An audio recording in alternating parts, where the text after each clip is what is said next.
So then next step, I'll get these in. Oh, before I start to put the tar on here, I'll go back and I'll put the doweling in. Again, dip it in the tar, the sealant, stick it in, then we'll go back with the Sawzall and just cut off the pieces. And then we'll put the tar on top of all this top surfaces. Flashing, I'll use small nails, nail the flashing down. And then it's time to start putting the decking on. And in the decking, I lay it down and I have about a 3/8 inch bolt I put in between the decking to give me a spacing. I think that's 3/8, maybe a 1/4 inch. And then that gives me, on a 16-foot 6-inch length, I'll have 30 deck planks of the 6-inch variety. So anyway, and then to get this thing off, just a few pointers. I take jack, we've got this long handle jack this up, take these barrels, turn them on their side. We'll do the one side, then do the other. What happens then, we use the barrels as if you had locks, and we'll roll it and then roll it along, grab the back barrel, put them on the front. We get here, you can see we're on a slant. We kind of turn it, get it down to the water, and then once we're at the water's edge, we'll go in here with the jack again, jack it up, and start to slip the barrels in as we work our way into the water. And get all 5 barrels in on each side, and you got a floating dock. So, the other thing is, before we do that though, after I get the deck planking, is hinge placement. We got hinge plates, and depending on all sorts of docks have different kind of hinge plates. I don't happen to have one sitting here, but got a metal plate here. And what we'll be doing is putting through holes in here. Those are the 9/16 inch bolts, go all the way through, locking hardware, nuts on the one side and locking hardware, nuts on the other,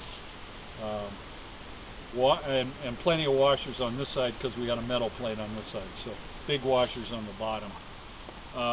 We will take one of these and reverse its direction. We come up this way, it'll put the bolt stud up here, and on top of that we'll have a what's called an eye nut. It provides a nice loop for ropes and hooking on the clips for the boats. So that's pretty much it. So I get the hinges on, and then it's time to launch. So anyway, just thought I'd go through that. I think I've covered most of the salient topics. Drilling. The bolts we're using, I mentioned, these are zinc plated. Ideally I'd like galvanized hardware. The washer is a different kind, but if you don't have the galvanized, the zinc will work, and it seems to hold up fairly well. We've never had a bolt failure because of rust. So, and when I say that, I'm talking about the repair work we've done on many docks, and these docks last, they pretty much last for a lifetime around here. So anyway, thank you. Okay, what I wanted to do was show you how to close up these holes that have the lag bolts in them. Oh, we missed some. Okay, and so I thought I'd demonstrate as Kathy's gonna put it in. So we've got 1 1/4 inch doweling, put it in the ceiling cement, and why don't you tap it in there, put it in the hole. That's what I was trying to avoid. Okay, so she's finally tapping that in there.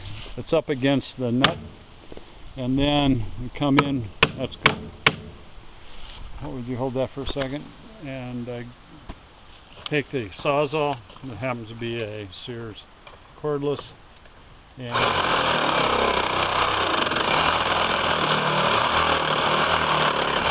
cut it off. But don't cross usually. Okay, now that we've got the dowel sealed. We're going to apply the tar roof sealant on to all the top surfaces, and then we've got this flashing 6-inch aluminum flashing that we're going to put on top of all those surfaces. So that's the process.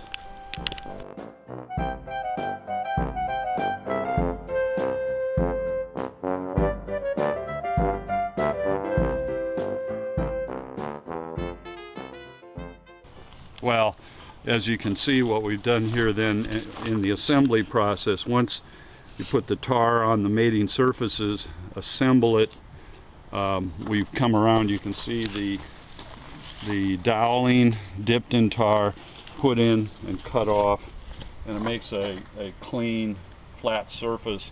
Primarily, it's not necessarily going to be impervious to moisture, but it'll keep the bugs out and keep water out primarily, so that it'll keep from rotting. The rest of the dock is set up with tar on top of all the top surfaces, and then we come in with 6-inch flashing and put that on top of the tar and in between the hemlock beam and the cedar planking that goes on top. So that's what this flashing is, and it's on the entire length of these beams and on all the